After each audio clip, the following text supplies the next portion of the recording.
I caught my best friend's girlfriend cheating on her, and somehow I became the villain. My name is Claire Kingsley. Most people call me CK. I'm 27 years old, and I've been secretly in love with my best friend Helen Parker for almost 20 years. Last episode, I caught Helen's girlfriend Barbara kissing another woman. I did what any best friend would do. I tried to tell her the truth. Unfortunately, Barbara got there first. She convinced Helen I was jealous. She convinced Helen I was lying. And somehow the woman I've loved my entire life looked me in the eyes and chose her. Now I have one job left. Expose Barbara before she destroys Helen's heart. If you're new here, welcome. Part 1 is linked in the description below. Trust me, you're going to need it. Now, back to the drama? Back in my apartment, I sat in the dark for a long time. Thinking, hurting, replaying every word, every accusation, every look. Then I remembered Barbara, the coffee shop, the kiss, the lies, and slowly the sadness turned into something else. Determination. Fine. Helen wanted proof. Barbara wanted to make me look crazy. Fine. E would get proof. The kind nobody could argue with. The kind that destroyed excuses.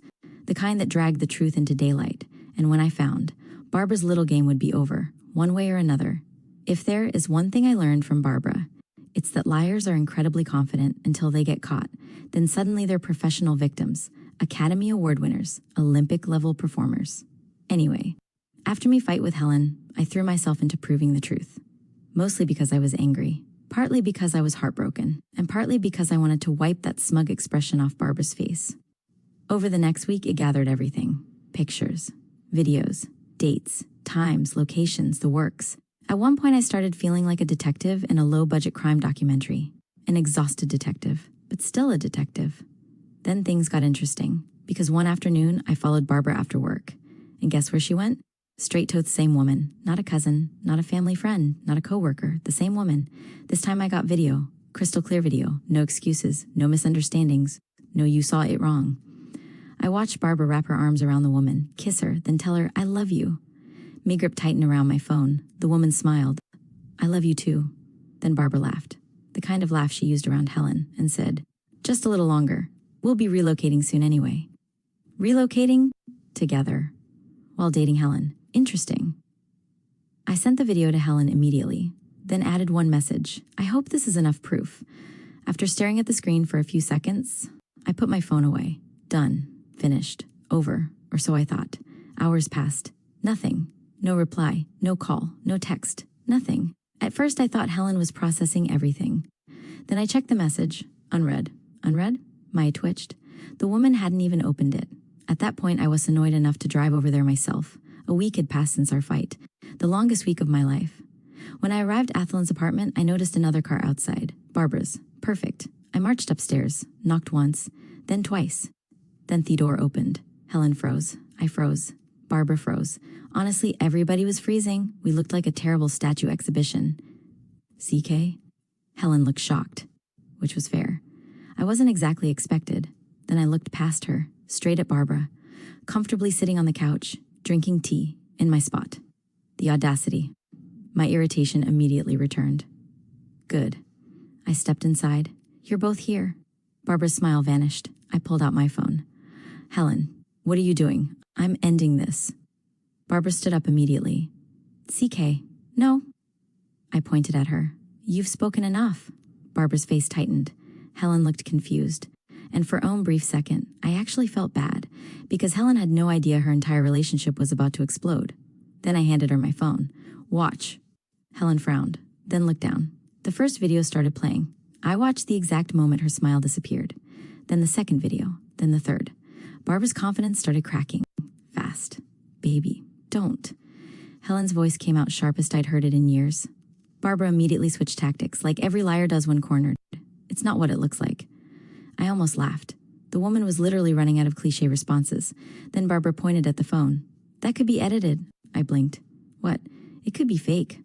Barbara looked at Helen, desperate now. People make AI videos all the time. I stared at her. The woman really said AI? AI. Amazing. I slowly smiled, because this was exactly why I came prepared. Oh! Barbara's confidence faltered. Oh no, I pulled another recording from my phone. Helen frowned. What is that? A conversation. Barbara went pale. Now that got my attention. A few days earlier, after Barbara left the cafe, I'd approached the woman she'd been seeing, politely, respectfully. I even complimented her outfit. Then I told Hershey and Barbara looked cute together. The woman immediately smiled. Thank you. And just like that, she told me everything. A year together. Meeting each other's families, plans to relocate, a proposal coming soon. The poor woman had no idea Barbara was dating somebody else. None. I hit play. The recording filled the apartment. The woman's voice echoed through the room. We've been together for almost a year. Helen slowly turned toward Barbara. The color drained from her fists. The recording continued.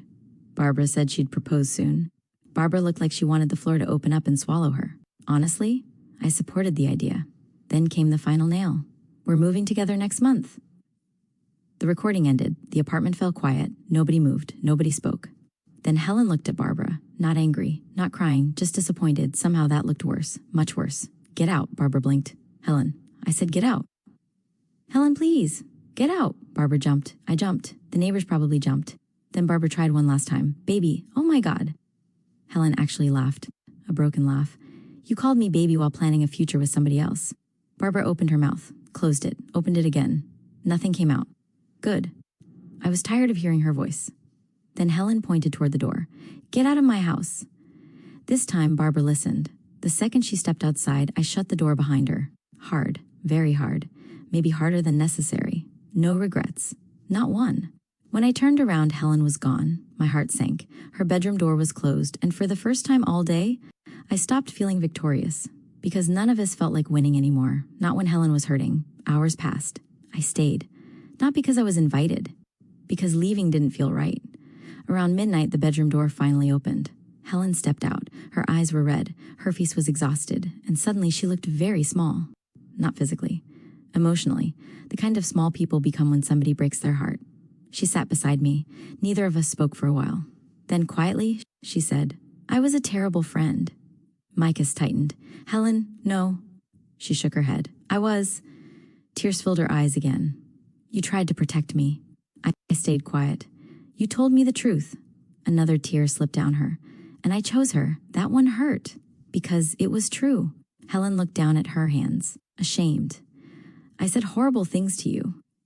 I didn't answer, because if I did, I might cry. And I was trying very hard to maintain my reputation as the emotionally stable one, a reputation that was already hanging by a thread. Then Helen looked up. Straight at me. I'm sorry, CK. And for the first time since our fight, I believed her. And somehow, that was enough. Not to erase what happened, not completely, but enough to start healing, enough to find our way back, enough to remember why she'd always been my favorite person, even when she drove me absolutely insane. You know what's worse than losing your best friend to a terrible girlfriend? Losing your best friend to a wonderful one.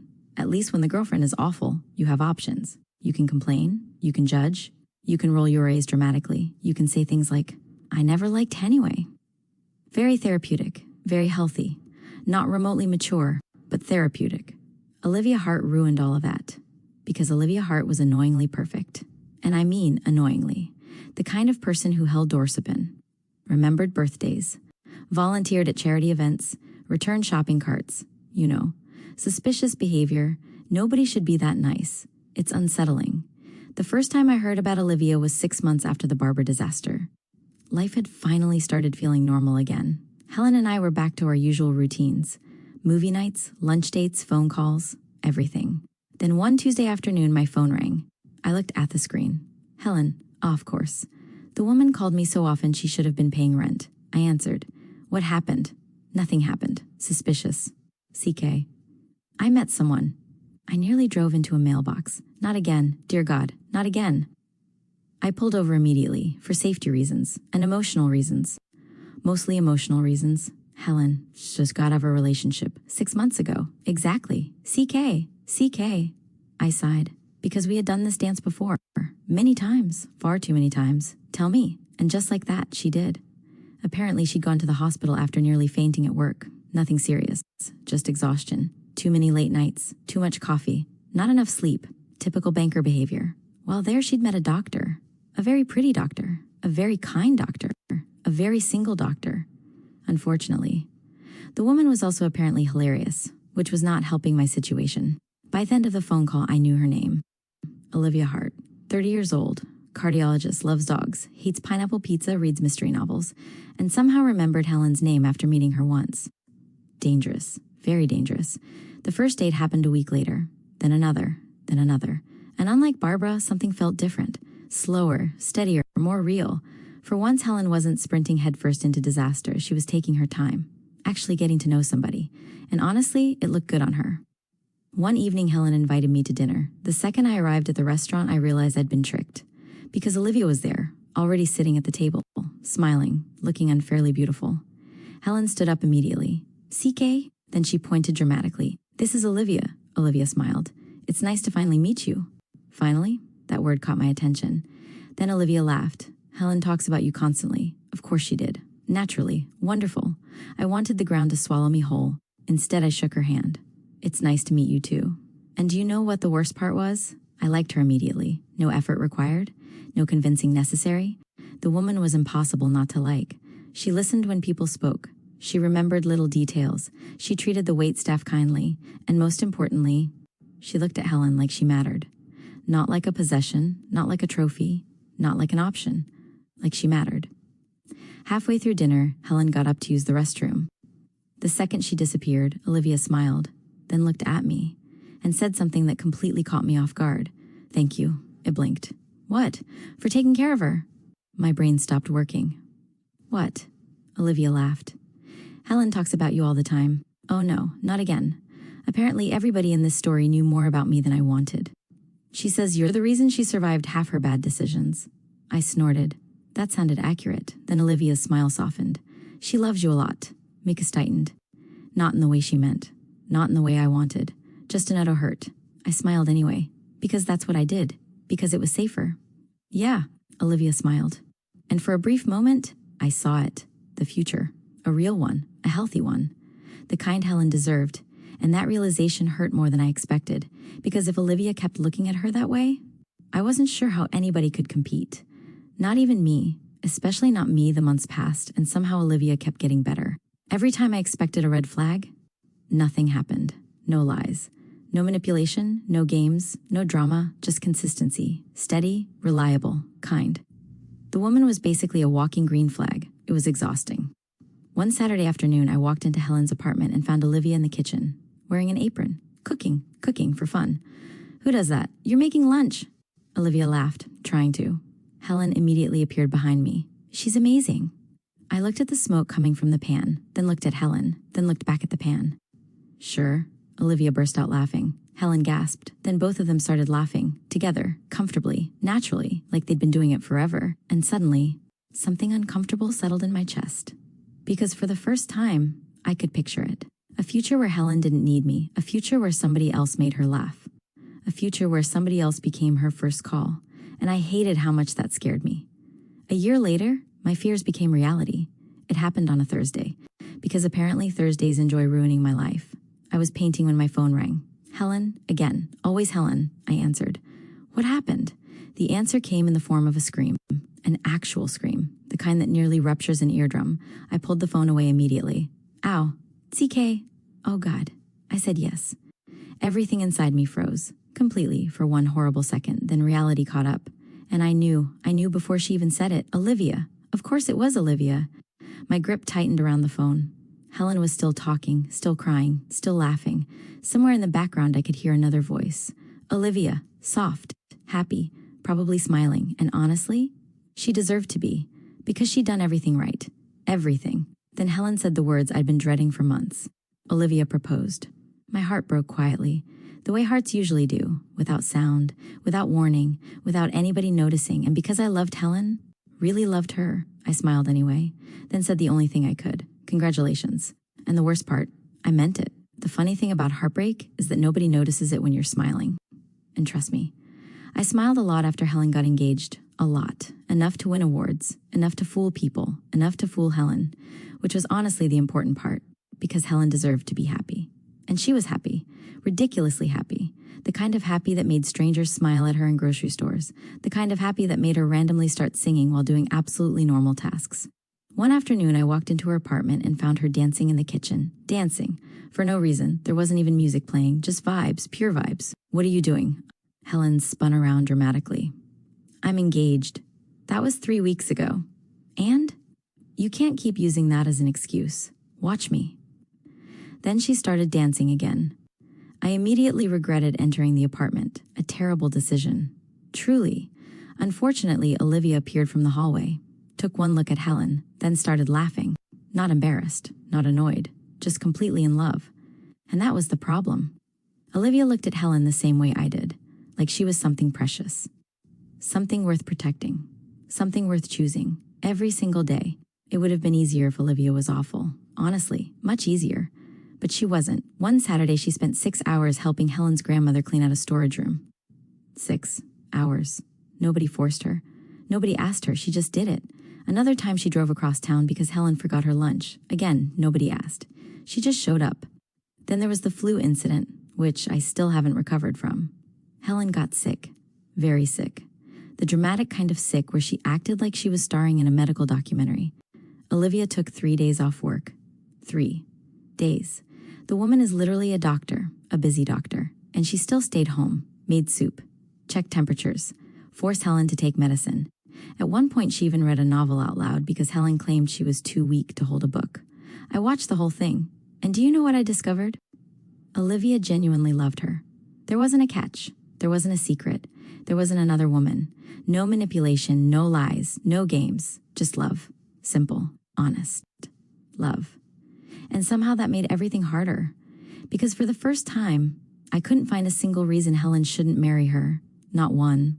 A few weeks later, after another venue tour and another cake tasting and another wedding planning meeting I absolutely should not have attended, I found myself sitting alone on my balcony. The city lights stretched across the horizon. Cars moved below. People laughed somewhere in the distance. And for the first time in months, I let myself think, really think, about my future. Which was unfortunate, because every future I imagined seemed to include Helen, and that was a problem, a very big problem. Helen was getting married, building a life, moving forward. Meanwhile, I felt stuck. Like everybody else had received a map, and I somehow missed the meeting. I sat there for almost 2 hours, thinking, overthinking. Then eventually I grabbed my phone and searched therapists near me. The next week, I found myself sitting in a very expensive office, wondering if it was too late to fake my own death and leave. The therapist smiled warmly. Claire. I immediately disliked how calm she was. People that calm are dangerous. They ask questions. And I didn't want questions. I wanted answers. Unfortunately, that's not how therapy works. So, she said gently, what brings you here? I laughed. Because where exactly was I supposed to start? With the cheating ex, the engagement, the wedding, the fact that I was hopelessly in love with my best friend? A lot to unpack there. Instead, I looked out the window and said, my best friend is getting married. The therapist nodded. And? I swallowed, then laughed again. A sad little laugh this time, and I don't know how to move on. By my 4th therapy session, Dr. Lawson had become a problem, a very expensive problem. Because every time I thought I was making progress, she asked another question and ruined my peace. That afternoon, I walked into her office, sat down, and immediately regretted coming. Dr. Lawson smiled. How has your week been? Helen is getting married. She nodded. You say that every session today, we are getting you to see your real self. We all come for therapy sessions to get better, to be free. So be free, and let this feeling out so we can have a successful session today. She keeps getting married every week. That made her laugh. Mine wasn't a joke. There were cake tastings, flower meetings, venue tours, dress fittings. At this point, I felt more involved in this wedding than the actual bride. How are you feeling about it? Happy? She raised an eyebrow. I sighed. Mostly happy, mostly. I looked away. Sometimes it hurts. Why? Because I couldn't talk. The answer sat in my throat. Dr. Lawson waited. We are getting somewhere. Continue. You're doing a good job today. Unfortunately, she was very good at her job. Eventually, I gave up and spoke. Because I love her. The room became quiet, not awkward, just honest. Dr. Lawson nodded. How long have you loved her? I laughed. Do you want the short answer or the embarrassing answer? The honest answer. I thought about it, really thought about it, then smiled sadly. Since secondary school. Dr. Lawson blinked. That long? Yeah. Did she know? I immediately shook my head. No. Why not? I laughed again, a humorless laugh, because I like being friends with her. Dr. Lawson didn't respond. I continued. I've seen people ruin friendships over stuff like this. She nodded. I've seen people confess. Okay. And then everything gets weird. Okay, they stop talking. Okay, the friendship dies. I looked down at my hands. So I never told her. Dr. Lawson was quiet for a moment, then she asked, "Did protecting the friendship make you happy?" That question annoyed me, because I already knew the answer. "No. Did it make you miserable?" I sighed. "Sometimes," she nodded. "Claire, do you know what I think? Should I be worried?" "A little." I leaned back in my chair. "Go on. I think you've spent years treating this like you only had two options." I frowned. "What do you mean? You believe that if you confessed your feelings, you would lose Helen." "Exactly. What if that's not true?" I stared at her. "What? What if you're wrong?" I laughed. "I'm not." "How do you know?" "Because people don't magically fall in love with their best friends. Because life isn't a movie. Because Helen never looked at me that way. Because, how do you know?" she repeated. I opened my mouth, then closed it. Because honestly, I didn't know. I was assuming. Dr. Lawson leaned forward. "Claire, has Helen ever rejected you?" "No." "Has she ever told you she could never love you?" "No." "Has she ever said she would stop speaking to you if you confessed?" "No." "Then you're not making decisions based on facts." I frowned. "What's that supposed to mean?" "It means you're making decisions based on fear." That one landed hard. Because it was true. Every decision I'd made regarding Helen had been based on fear. Fear of losing her, fear of changing things, fear of hearing no. Dr. Lawson let me sit with that. Then she asked another question, one that hit even harder. "Tell me something," I groaned. "Here we go," she smiled. "When Helen dated Mabel, what did she call you?" I immediately answered, "Family." "Why?" I blinked. "What? Why did she call you family?" "Because we're close." "Exactly." Dr. Lawson folded her hands. "Claire, being there for somebody and being in a romantic relationship are not the same thing." I frowned. She continued. "You protected her." "Yes." "You supported her." "Yes." "You showed up every time she needed you." "Yes." "And those are beautiful things." I smiled slightly. Then she added, "But those things don't automatically tell someone you're romantically interested." The smile disappeared. Because that was also true. Painfully true. Dr. Lawson continued. "If a friend spends 10 years helping me move apartments, bringing me food when I'm sick, and supporting me through breakups." She shrugged. "I'll think they're an amazing friend." I stared at her. Oh, suddenly I understood. Helen wasn't stupid. Helen wasn't blind. I'd never actually shown her. Not really. I had loved her quietly, safely, conveniently. Dr. Lawson watched the realization happen, then said gently, "You expected her to read a book you never gave her." I covered my face. "Oh my God." She laughed. "Too harsh." "No," I groaned. "That's actually awful. Because it's true. Because it's true." For a moment, neither of us spoke.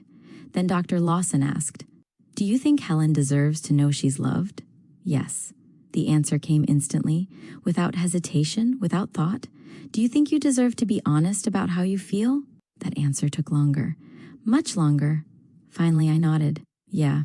"Then why are you denying both of you that opportunity?" That one hurt. Not because she was attacking me. Because she wasn't. She was right. Completely right. I had spent years making the decision for Helen. Years deciding she wouldn't want me. Years deciding she couldn't love me. Years deciding the outcome before she'd ever been given a choice. Then Dr. Lawson asked the question that completely destroyed my argument. "Claire." I looked up. "If Helen gets married tomorrow?" My stomach tightened. "Can you honestly say you'll have no regrets?" I opened my mouth, ready to answer, ready to say yes, ready to be noble. Then I pictured the wedding, Olivia at the altar, Helen smiling, the vows, the rings, the kiss, and myself standing there wondering, what if? What if I'd told her? What if I'd been brave once in my life? What if she felt the same? What if? My eyes burned. I looked away, and for the first time since starting therapy, I couldn't answer. Not a single word, because the truth was obvious. If Helen married Olivia tomorrow, I would spend the rest of my life wondering what would have happened if I'd simply told the woman I loved how I felt. Dr. Lawson nodded softly, as if she already knew. Then she gave me the piece of advice that stayed with me. "Claire." I looked up. "Love is one of the few things in life that's worth risking rejection for." The room went quiet. She smiled gently. "And even if Helen doesn't love you back," I swallowed, "at least your future won't be built on a question you'll never be able to answer." That one stayed with me. Long after the session ended, long after I left her office, long after my phone buzzed with a text from Helen, because for the first time in years, I wasn't asking whether I loved Helen. I already knew that. The question was whether I was brave enough to do something about it. And unfortunately, the bridal yacht party was only a few hours away. The bridal yacht party started at sunset. And when I tell you it was ridiculous, I mean ridiculous. Everything was white White decorations, white flowers, white tables, white outfits. If a single drop of red wine spilled anywhere, the entire theme would have collapsed. The ocean glittered beneath the evening sky. Music drifted across the deck. People danced, laughed, took pictures. Somebody hired dancers, if you know what I mean, let me hear it in the comment section. Somebody else hired a DJ. At one point, there was a woman breathing fire. To this day, I still don't know why, but everybody seemed happy about it, especially Helen. Guys, when I saw her that night, my heart genuinely stopped. Helen wore a soft pink gown with a bride-to-be sash across her shoulder. Her curls fell around her face. Her lipstick matched the dress, and she looked so beautiful it was actually annoying. Some people should not be allowed to look that good. It's unfair to the rest of us. I stood there staring for so long that one of her cousins smacked my arm. "Stop looking at her like that." I nearly choked. "Like what?" "Like she's the last woman on earth." I immediately walked away because I didn't need that kind of attack. Anyway, the party continued. People danced, we played games, everybody drank, and unfortunately, so did I. A lot. A dangerous amount. The kind of amount where your therapist's advice starts sounding louder than normal. The kind where every thought you've spent years avoiding suddenly demands attention. Across the deck, Helen was laughing. Olivia in front of her, kissing her, holding her waist, looking completely in love. And for some reason, I was really pained more than usual. Maybe because the wedding was tomorrow. Maybe because Dr. Lawson's words wouldn't leave me alone. Maybe because I was tired. Tired of pretending. Tired of smiling. Tired of being brave in every way except the one that mattered. At some point, I walked over and grabbed Helen's hand. "Dance with me," she laughed. "Was that a request?" "No." "A demand?" "Absolutely." Helen rolled her eyes, then followed me onto the dance floor. The music was loud, the ocean breeze cool. People cheered around us. For a few minutes, it felt like old times. Just me and Helen, laughing, existing, being us. Then Helen smiled, a soft smile, the kind she'd only ever reserved for people she trusted. "Thank you, CK." I blinked. "For what?" "For all of this," she gestured around us. "The party, the planning, the decorations." Her eyes softened. "You always take care of me." My chest tightened. Dangerous. Then she smiled again. "I can't wait to marry my baby tomorrow." There it was, the sentence. The one that shattered whatever emotional stability I had left. I smiled, or at least I think I did. Inside, everything hurt. Because all I could think was, I wish it was me. God, I wished it was me. Later that night I was very drunk. Embarrassingly drunk. The world tilted every time I moved. At some point Helen appeared beside me, arms crossed, looking entirely too amused. "Oh no, what? You are drunk. I am elegant. You are sitting on the floor. A design choice. CK. Helen." She laughed despite herself, then offered her hand. "Come on." I took it. Immediately almost fell. She caught me, still laughing. "You're impossible." The walk back to the hotel felt longer than usual, mostly because I couldn't stop staring at her. When we finally reached my room, Helen opened the door and guided me inside. "Okay." She pointed at the bed. "Sleep." I didn't move. Claire still didn't move. She sighed, then turned toward me, and that was a mistake, because now she was standing there. Beautiful, close, real. And tomorrow she wouldn't be mine to dream about anymore. Tomorrow she'd be somebody's wife. Something inside me finally snapped. I trapped her in between me and the wall, and I held her waist. Trust me, that wasn't me. It was the alcohol, but it felt good. "Helen," she looked up. You're beautiful," I said, looking directly into those beautiful eyeballs. She smiled. The familiar smile, the safe smile, the best friend smile. "You're drunk, no?" A shaky laugh escaped me. "Okay, maybe a little." Helen shook her head. "I'll see you tomorrow." Tomorrow. The word hit me like a punch. Tomorrow. The wedding, the vows, the rings, Olivia. Tomorrow. And suddenly I couldn't do it anymore. Couldn't stay silent. Couldn't smile. Couldn't pretend. "Helen?" She paused. "What?" My voice cracked. "I don't want to be family." The smile disappeared. Slowly, confusion replaced it. "What?" "I don't want to be family with you." My eyes burned. 20 years? 20 years of silence. 20 years of pretending. 20 years of loving her. And suddenly every wall I'd built came crashing down. "Helen!"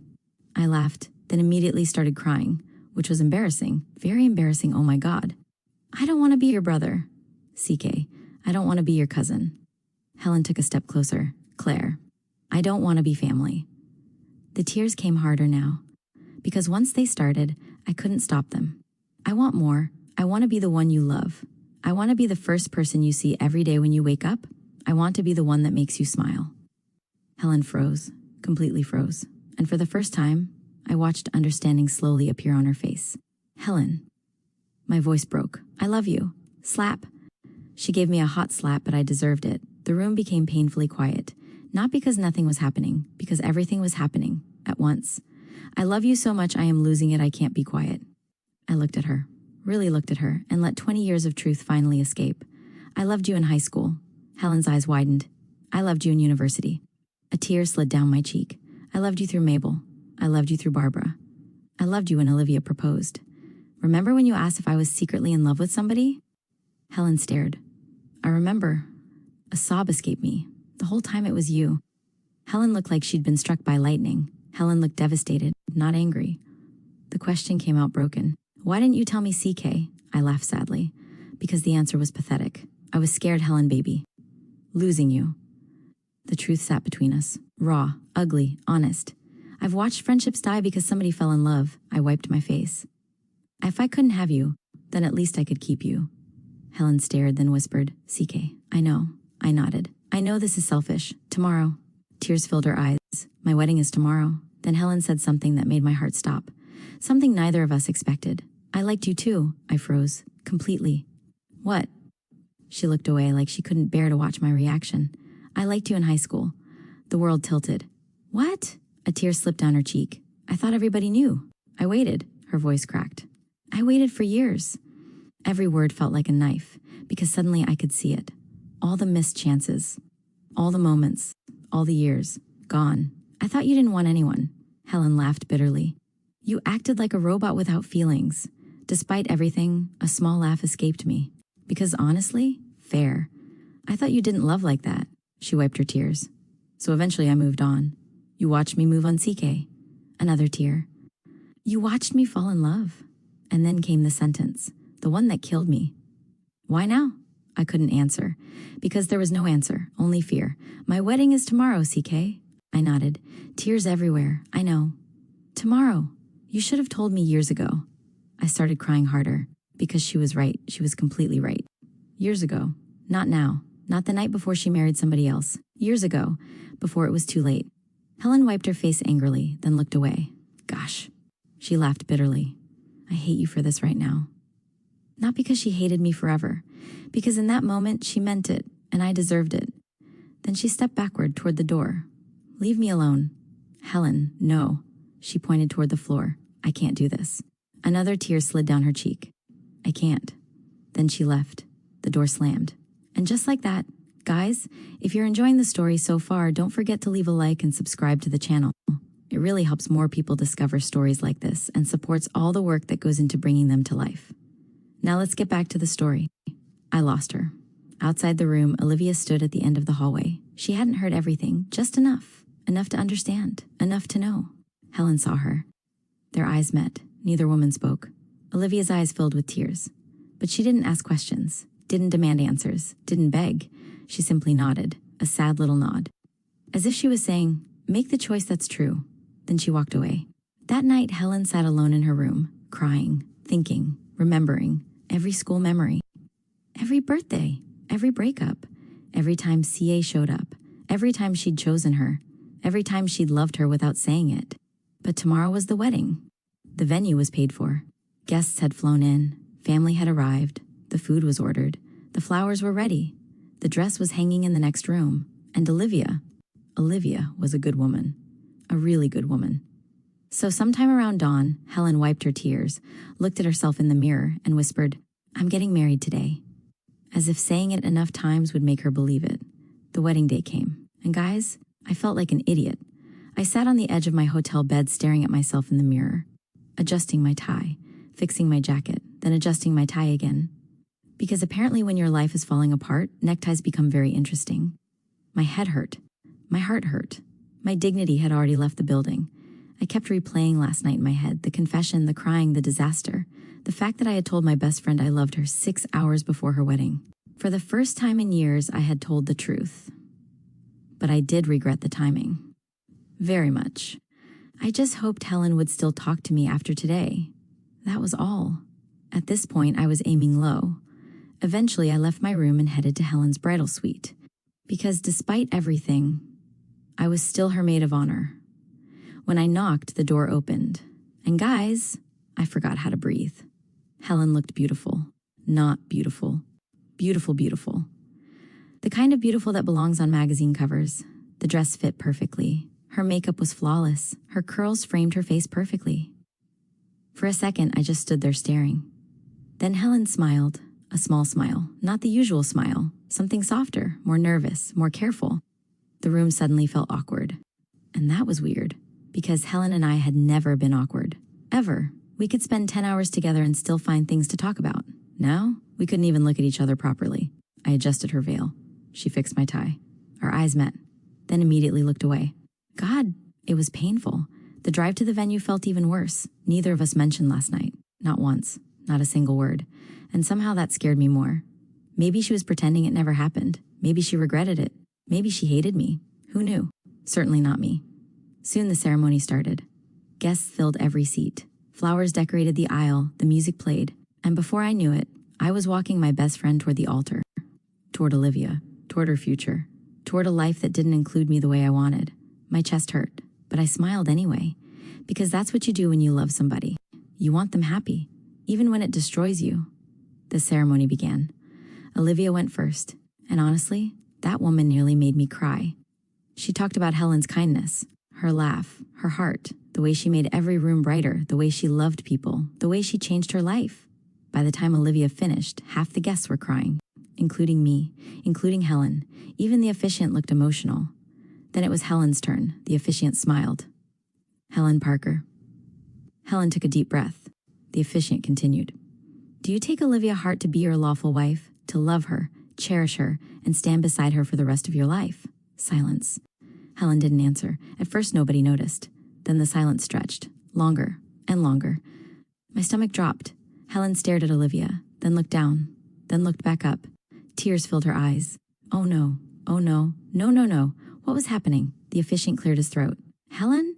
Still nothing. The guests started whispering. I could hear Helen's cousins behind me. I could hear somebody's aunt praying. I could hear my own heartbeat. Then Helen started crying, actual tears, and suddenly I felt sick, because I knew that look. I'd seen it before, many times. Usually right before Helen did something reckless. Then she looked at Olivia. I'm sorry. The entire venue froze. Olivia closed her eyes, as if she already knew. Helen, I'm sorry. More tears. I love you. My heart broke for Olivia. I really do. The room was completely silent now. But if I marry you today, Helen's voice cracked, I'll regret it for the rest of my life. Nobody moved. Nobody breathed. Nobody blinked. Then Helen laughed through her tears, a broken laugh, the kind people make when they're scared. Because all I can think about is CK. My heart stopped. Actually stopped. The entire venue turned toward me, including the officiant, including my aunt, including a senator. Did I mention Helen's mother is a senator? No? Well, Helen is a Nepo baby. Apparently now was the time. Somewhere in the crowd, a woman gasped. Another woman started fanning herself. And according to family legend, one aunt nearly fainted. To be fair, I almost fainted too. Helen wiped her tears, then looked directly at me, not at Olivia, not at the guests, me. And suddenly the whole world disappeared. CK! I couldn't move, couldn't breathe, couldn't think. CK, I'm sorry. My eyes burned. What? My voice barely worked. Helen laughed, crying and laughing at the same time. Honestly, we were both a mess. The confession was a lot. A few guests laughed nervously. Helen ignored them. But after you left, her voice cracked. All I could think about was you. I felt tears sliding down my face. The breakups. Another tear. The late night calls. Another. The way you always showed up. Another. The way you never left. The entire venue disappeared. There was only Helen. Only her. Only us. You are the best thing that has ever happened to me. I broke, completely. Then Helen smiled through her tears. The same smile I'd loved for 20 years, and finally said, I love you. A sob escaped me. The ugly kind. The embarrassing kind. The kind that makes your face stop cooperating. Then Helen held out her hand. I stared. What? Let's get out of here. The entire venue burst into laughter, even Olivia. Helen laughed too. Olivia looked at her tears in her eyes. She told Helen she was proud of her and she was happy she chose herself. Helen, I love you, but I would love to spend the rest of my life with someone that loves me. It's fine, you can go, I don't hate you. Then Helen grabbed my hand and started running. Actually running. In her wedding dress. through the venue, past confused guests, past shocked family members, past photographers having the best day of their careers. And somehow I followed, because apparently that was my thing, following Helen into chaos. Months later, everything settled down. The family survived. Barely. Our friends never let us forget it, ever. And Olivia eventually found someone who loved her the way she deserved. As for Helen and me, well, a few months later I gave her a promise ring. And next week, we're getting married. Funny, right? 20 years. 20 years of fear. 20 years of silence. 20 years of assuming the worst. And in the end, the thing I feared most wasn't rejection. It was never trying. Because even if Helen had rejected me, at least I would have known. At least I would have been honest. At least I could have moved forward. So if you're listening to this story and you have your own Helen, stop letting fear make decisions for you. Maybe it won't work out. Maybe it will. But unanswered questions have a way of haunting people. Trust me, I know. I spent 20 years loving her quietly. The rest of our lives would be louder. And that's a wrap on today's story. I hope it got you. I hope you laughed. I hope you felt something. Because that's exactly why we're here. If you have a favorite moment, drop it in the comments below. I read every single one. And if you're new to GL Yuri Tales, welcome. You found your people. We drop brand new original GL stories every week. So hit that subscribe button and turn on your notifications so you never miss a story. Before you go, I have something special to share. Channel memberships are now open. If you're enjoying these stories and want even more content, consider joining the channel. Members get early access to new videos, exclusive perks, custom stickers and badges, and special members-only content you won't find anywhere else. Your support helps me create more stories and bring even bigger projects to life. So if you'd like to support the channel and unlock some awesome extras, click the join button and become part of our members family today. Thank you so much for watching. It genuinely means everything. Until next time, take care of yourselves. And remember, the best love stories are always the complicated ones. See you soon.